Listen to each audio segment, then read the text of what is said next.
Hey, Mannix Golfer here. Today we have a 2012 driver comparison. This is the latest released drivers. I've been putting together the numbers on this for a while, and they've been compiled, and I'm ready to show you guys which driver came out on top. First up is the TaylorMade Burner Super Fast 3.0. Couldn't find a left-handed version of this. It's a stiff flex. It's got a 50-gram React super fast made for shaft, so watch out for quality there. One thing I didn't like about this club is it clearly sat 1, maybe even 2 degrees closed, but the face looked pretty forgiving.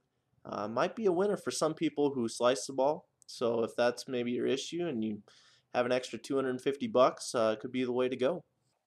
Next is the Callaway RAZR Fit driver. It's got the weights and the OptiFit hosel to open and close the club face. The depth of the club face is pretty much right in the middle on the field. Forged composite crown sits a little closed in my opinion. I'd switch it to the open position in the OptiFit.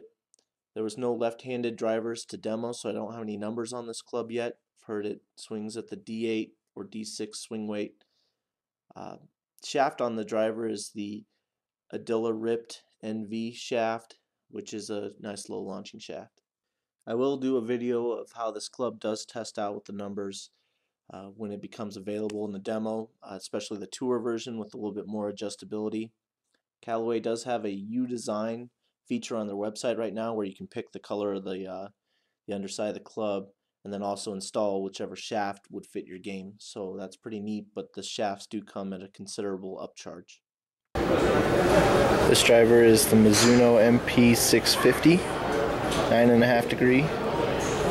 It's got a deep face and a pretty simple look from the top. Nice pear shape. If you're looking for these in left-handed like I am, so I could demo it, I'm not going to find it because they don't make it. But the club looks awesome. And I would recommend you guys demo it. Well, now let's get to the clubs I actually demoed. First is the Callaway RAZR Hawk, and if you haven't seen it yet, this was what the preview video was about.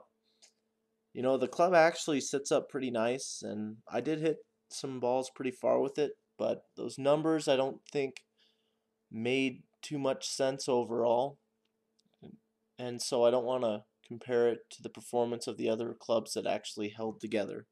So one more time just for fun, a couple swings and then the good one.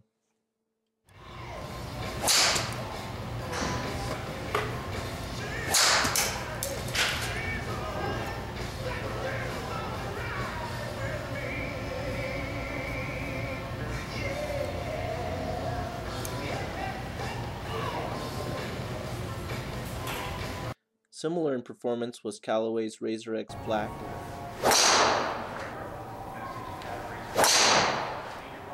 This club did stay together a lot better than the RAZR Hawk did. Actually, it's a pretty good club.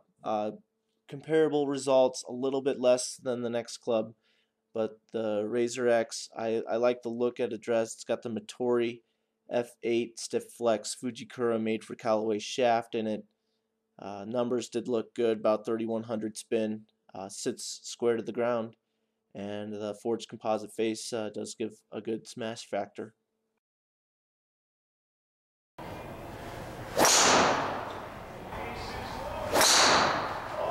Next is the RBZ standard TaylorMade club. It's got the white head, more of a rounded back than the tour version.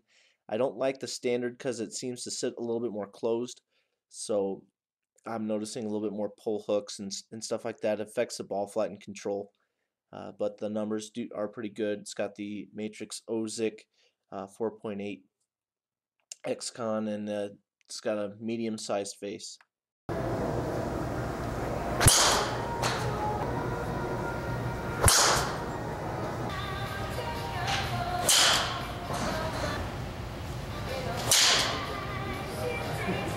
Next is the Nike VRS driver.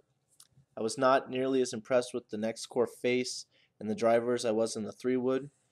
The club at address sits closed, so I'd have to open it up with the straight fit. One reason for the distance loss was the Fubuki shaft. This was the highest launching club out of all of them tested, and the second highest spin. Still had very good sound characteristics and forgiveness, but I noticed about a 10-yard loss, so overall I'm not nearly as impressed with the driver as I was with the 3-wood.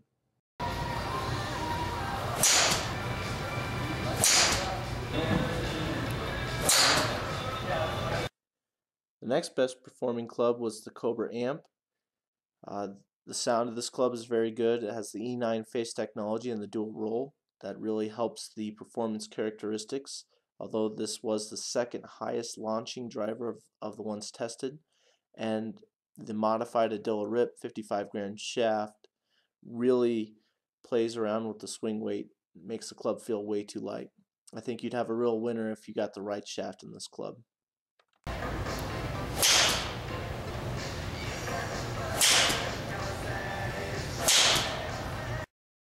Next on the list is the Nike VR Pro Limited Edition. Has a compression channel and the next core face technology. Really love the feel of this club. It's a little bit smaller. It lines up very neutral, a little bit smaller crown on top. I think a 440C club head. Diamana Hina shaft in it, made for Nike. But the feel is the main thing. It's very muted sound, very solid feel, very stable face. Yeah, I felt very little twisting in the club. So that's what put the Nike VR Pro Limited Edition where it is now.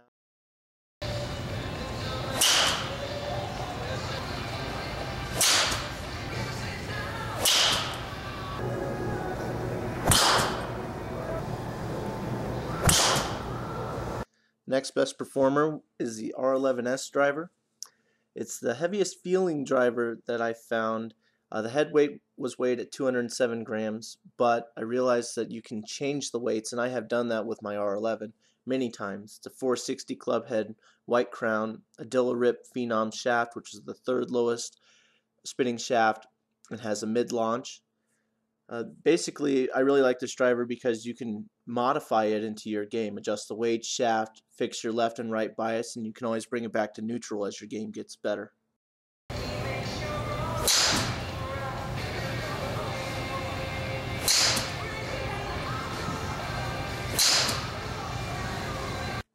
In third place is the Titleist 910 D2 driver.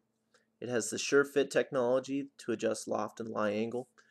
This was the best feeling club head of all the drivers tested. The D3 was not available to demo.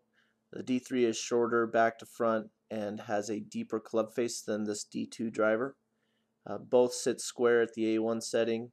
It's very neutral swing weight. The stock Cali shaft definitely spun way too much for me, but Titleist has the widest selection of custom shaft options of any manufacturer, so there are a lot of options out there.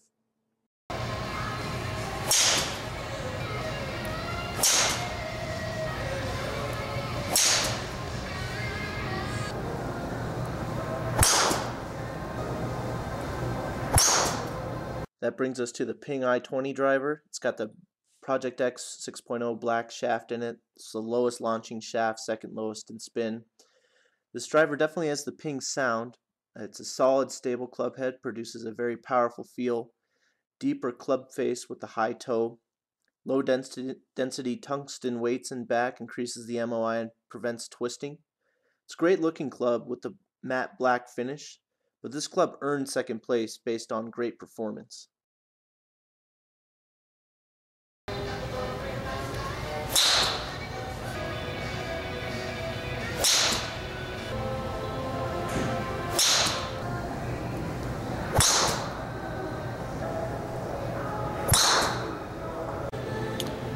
Well, RBZ has the longest again. It's one of the lighter feeling clubs, but more stability than the Amp.